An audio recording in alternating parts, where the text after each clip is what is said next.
উফ, উড়ি বাবারে, বাড়া পেছনে ফোড়া হওয়ার আর জায়গা পায় না। কই গো গিন্নি, শুনছো? আমার নরম বালিশটা একটু দিয়ে যাও তো, বাড়া একটু বসি। আমি কাজ করছি, পারবো না, তুমি নিজে নিয়ে নাও। কি বললে? পারবে না মানেটা কি? লেওড়া, এদিকে যন্ত্রণায় মরে যাচ্ছি আর মাগি বলে পারবে না।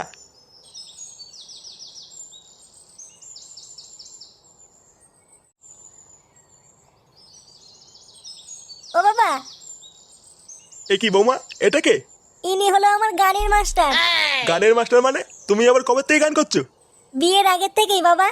আসলে বিয়েটা এত তাড়াহুড়ো করে হয়ে গেল যে আপনাকে কিছু বলে ওঠা হয়নি। আর তাছাড়াও নান্টু বাবু, আপনার বৌমা কিন্তু খুব সুন্দর গান করে। ও মা, তাই নাকি? বাহ বাহ, আমার বৌমার যে এত গুণ, এটা তো আমি জানতাম না। আর ওইদিকে আমার ছেলেটা দিন দিন একটা পাকা খানকির ছেলে তৈরি হচ্ছে। তা বৌমা, তুমি যখন এত সুন্দর গান করো, তা একটা গান করে শোনাও তো শুনি। আচ্ছা বাবা, ঠিক আছে।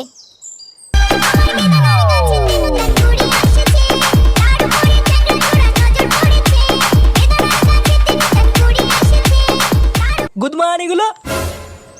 কে যে বাড়া? বাড়া, গানে খুব রস হয়েছে মনে হচ্ছে। এত জোরে গান বাজাচ্ছিস কেন? আশেপাশের লোকদের অসুবিধা হচ্ছে না? আর ধুর বাড়া, তাতে আমার বাল ছেড়ে গেছে। বাল ছেড়ে গেছে মানে? রোজ লেওড়া লোকে এসে নালিশ করে যায় তোরা নাকি জোরে জোরে গান বাজাস। নালিশ করে যায়? কোন বোকাচোদা রে? একবার নামটা বল, লেওড়া বাড়ি গিয়ে গাড় ভেঙে দিয়ে আসবো। বড় বাল, বাড়ি গিয়ে গাড় ভেঙে দিয়ে আসবে। ভোদার একবারের জন্য গানের আওয়াজ না শুনি, এই বলে দিলাম।